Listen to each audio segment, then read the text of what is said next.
Hello everyone, this is Eye on Africa for Wednesday, December 1st. Here are the headlines. Authorities in Nigeria reject the conclusions of an independent report that found that security forces were behind the death of 11 people in a protest last year. South Africa's president calls for solidarity between countries in the face of travel bans following the discovery of the Omicron variant. And on this World AIDS Day, we take you to Kenya, where the prevalence of HIV has fallen drastically in the past 2 decades, but the fight against new infections is still a daily battle. Authorities in Lagos have rejected the findings of a judicial inquiry that concluded that a massacre had occurred during a crackdown on protesters last year. In its official response, the government of Lagos State says it only accepts that one person was shot and killed.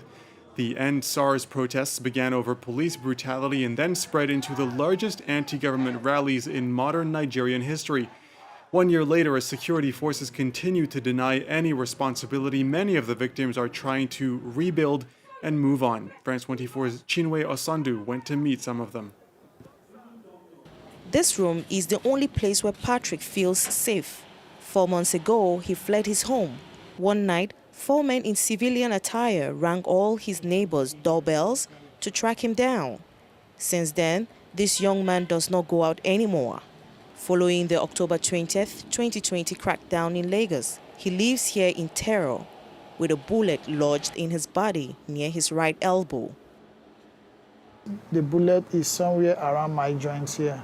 If you can see, this blade vein is as if it's a little bit black, but it did not touch any of the vessel or vein.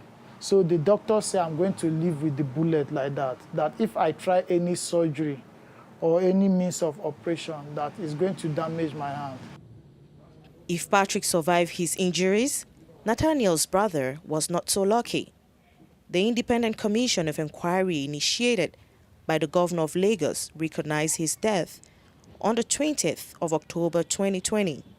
This commission suggests that a compensation of about €54,000 should be paid to Nathaniel and his mother. But the Lagos state refuses to follow this conclusion. Since the disappearance of his little brother, Nathaniel has been deeply depressed. Since I lost my brother, anything that I'm doing, I do not understand myself, because I'm looking like I'm living alone. Nobody with me. Nobody will advise me. Out of the 255 alleged victim files, the Commission of Inquiry retained 182 of them. Many of them were represented by Mr. Deshina Ogunlaya. Since then, one of his clients who testified was attacked by unidentified men. Others have received threats naming them. We are not going to run scared. At Johnny Lane, we own this land together. We are not immigrants in Nigeria. It's our country. Nigeria is worth dying for. And if you need to break oppression, they are bullies. You stand up to bullies. The victims of the EndSARS movement know that recognition of their victim status is going to be a long fight. Lagos State rejects the findings of the Independent Commission of Inquiry, and at least 2 federal government ministers have denied any involvement of the Nigerian army and police in the October 20th, 2020 crackdown in Lagos. South African President Cyril Ramaphosa was in Abuja this Wednesday as part of a tour of Western Africa. He used the trip as an opportunity to call for neighborly solidarity against, quote, counterproductive travel bans following the discovery of the Omicron variant of COVID-19. This comes as France has said flights to Southern Africa would resume this weekend, but with drastic conditions. Laurent Bersacher has more. Calling for international solidarity to halt the spread of the Omicron variant. On an official visit to Nigeria, Cyril Ramaphosa slammed the latest travel bans imposed against several southern African countries. This is a global pandemic, and overcoming it requires that we collaborate and work together as a collective. The resulting damage to this travel ban to the economies of the countries affected will be considerable and long-lasting. The new Omicron variant was first reported by South African scientists last week, sending Western countries scrambling to impose a series of travel bans on the region. The restrictions were slammed as discriminatory and unscientific by Pretoria, which warned of disastrous consequences for the country's economy. The World Health Organization also criticized the bans, warning they could impede information sharing around the new variant, for instance by preventing the shipping of samples. In Johannesburg, many residents who had to scrap their travel plans felt they were being unfairly punished. Look, I don't think it's fair, considering that our scientists discovered it and alerted the world to it. So it's not that it's a South African variant, we just discovered it, so I don't think we should be punished for it.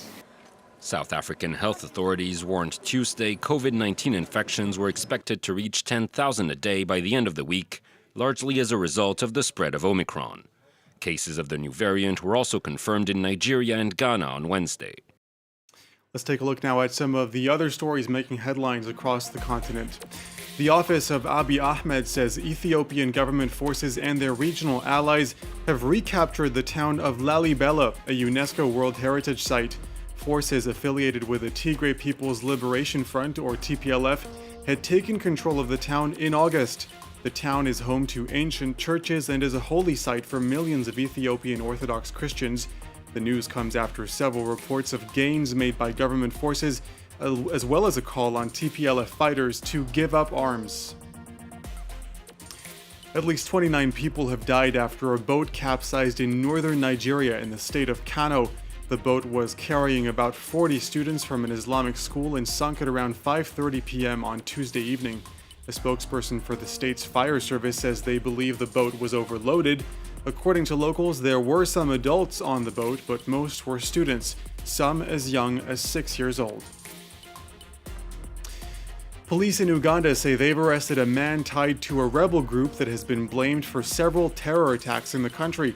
The 24-year-old is suspected of being involved in a suicide bombing on a bus that wounded several people in October. Authorities had blamed the attack on the Allied Democratic Forces rebel group. The arrest comes one day after Uganda deployed forces and launched airstrikes in the neighboring Democratic Republic of Congo against the ADF.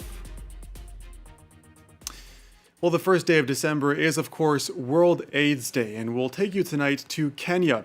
In 2020, 1.6 million Kenyans were living with HIV. That's nearly 5% of the population.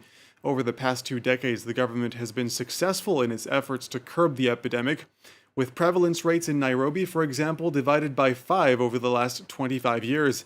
But thousands of people still get infected in the country each year, and young people are especially affected. Bastien Renouille and Caroline Kimeux have this report. Helen found out she was HIV positive 2 years ago after she got tested. She believes that she contracted the virus because of lack of awareness. Because of the stigma surrounding HIV, few people get screened and many disregard the importance of protection. It was lack of information, and I did not know that I can enter in such a trap. There is a lot of struggle because once somebody knows about you, there is nothing you can do. They normally discriminate. For fear of what others might think, some people do not disclose their status and in turn infect others. To fight infections, Kenya has intensified its efforts, but those measures were hampered this year because of the shortage of free condoms supplied by the government. In this medical center in Kibera, patients must now pay roughly €0.50, which isn't cheap for teenagers in low-income areas.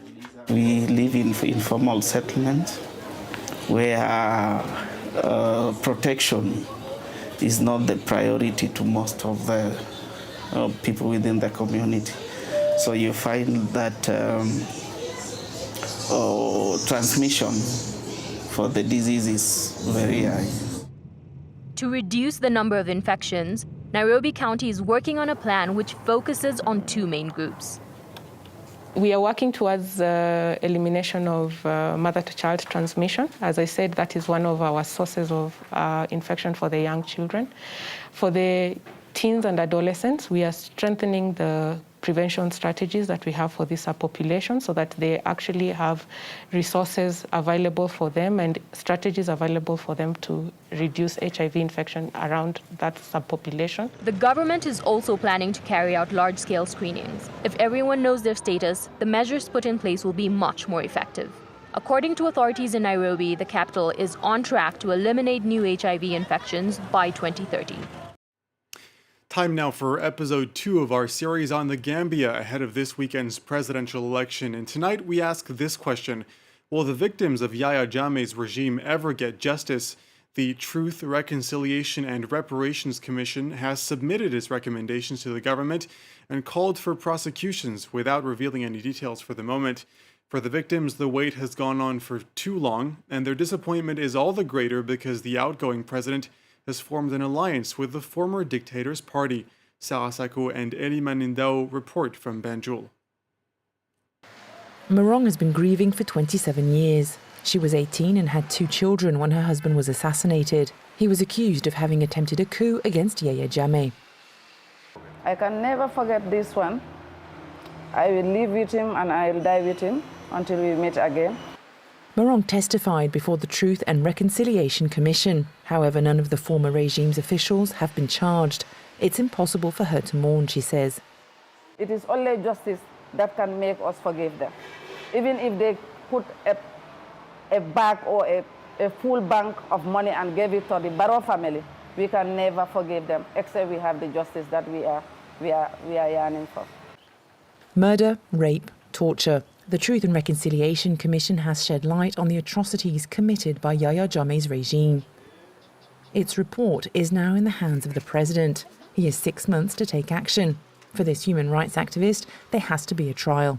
Yahya Jammeh, well, of course, he is the head of everything. He must face justice. So whoever is coming in, we want to see that government helps to dry the victims' tears. President Adama Barrow has been under fire since his alliance with members of the former dictator's party.